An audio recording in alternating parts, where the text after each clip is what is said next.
I remember that morning clearly. The mist was thick over the valleys of Timpu, and the prayer flags fluttered like whispers to the sky. The palace bell had rung 3 times before sunrise, a rare call that meant something important was about to happen. As a humble court scribe, I had never seen the king troubled until that day. King Tenzin Dorji, the beloved dragon king of Bhutan, was nearing 80.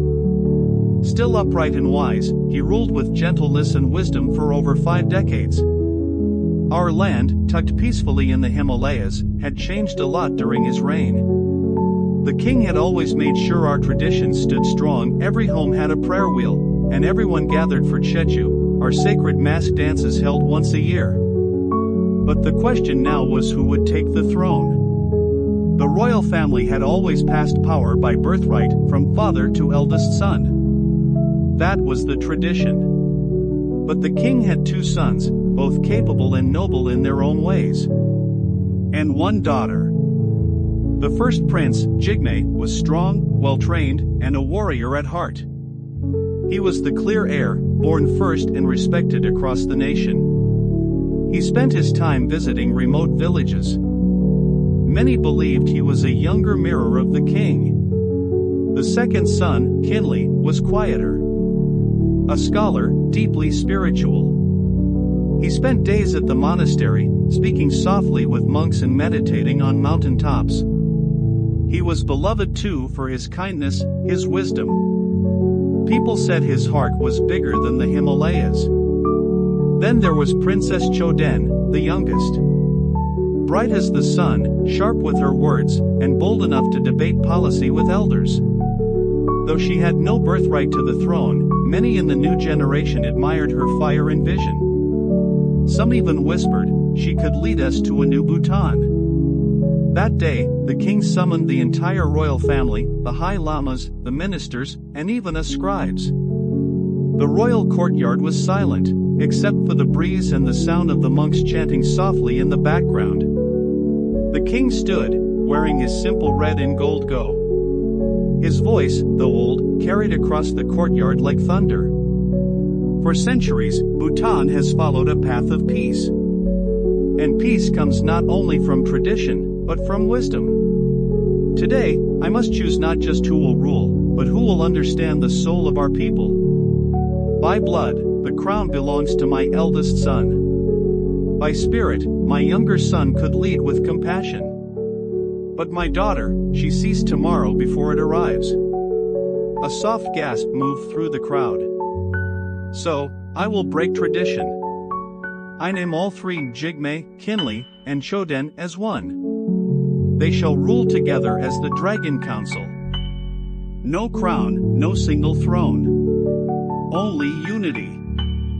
For the future will not ask for kings, it will ask for wisdom shared. A low murmur stirred through the courtyard as the king's words settled into the hearts of those present. The idea of a shared throne was unheard of. Bhutanese tradition had never strayed from the ancient path power passed from one to another, clean and clear like the waters of the Wangcha River. I saw one of the oldest ministers, Lord Pemcharing, rise from his seat. His beard was white as mountain snow, and his voice always weighed heavy in the court. Your Majesty, he said, bowing deeply. We honor your wisdom, but the people do not know how to follow 3 leaders. Who gives final command in war? Who signs peace in times of conflict? If we split the crown, do we not split the heart of the kingdom? There was dead silence. The king looked at the council, then to the 3 children of his blood. He didn't rush to answer. Princess Choden stepped forward. She rose, standing tall in her deep blue kira, the wind catching her hair. Though she was only 26, she spoke with the calm of a queen. The times have changed, she said. Our people are no longer just farmers and monks. They are now teachers, artists, and builders of a new Bhutan. They no longer wait for one voice, they seek many truths. This council will not divide the throne, it will weave it. And thus, Prince Kinley holding the prayer beads that never left his wrist. His voice was like soft rain. ego divides. But we have been raised not to seek power, but to serve. We have lived in the same palace, eaten from the same pot, prayed under the same sky. If we cannot share leadership, how can we expect our people to share peace? Everyone turned their eyes to Prince Jigme, the eldest, whose word would hold the weight of tradition. Everyone expected him to claim his right. But he surprised us all. I would be honored to rule as king. But I would be greater still if I could rule with those I trust beyond myself. Bhutan has always been a kingdom of harmony.